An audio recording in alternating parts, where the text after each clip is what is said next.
যে দোয়াটি পড়লে আপনি যা পড়বেন তাই মুখস্থ হয়ে যাবে, জীবনে আর কখনো আপনি বলবেন না। আপনি যা পড়বেন তাই আপনার নলেজের ভিতরে ফিট হয়ে যাবে, আপনি কখনো বলার চেষ্টা করলে বলতে পারবেন না।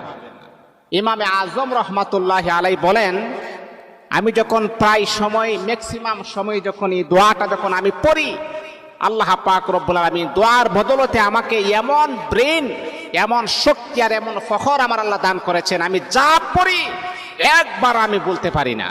দোয়াটি হচ্ছে আল্লাহুম্মা ইন্না নাস্তাঈনুকা আলা তাআতিক।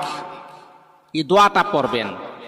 আপনার সন্তানের স্মরণ শক্তি খুবই দুর্বল, কম, তাহলে মা বোনদেরকে আমি দৃষ্টি আকর্ষণ করে বলি, বাবাদেরকে বলি, আপনার সন্তানকে দোয়াটা 7 বার পরে মাথার মাঝে আপনি ফু দেন, অথবা 1 গ্লাস পানির মাঝে ফু দিয়ে বলেন পানিটা খাবার জন্যে। দেখবেন আল্লাহ পাক রব্বুল আলামিন আপনার সন্তানের মেধা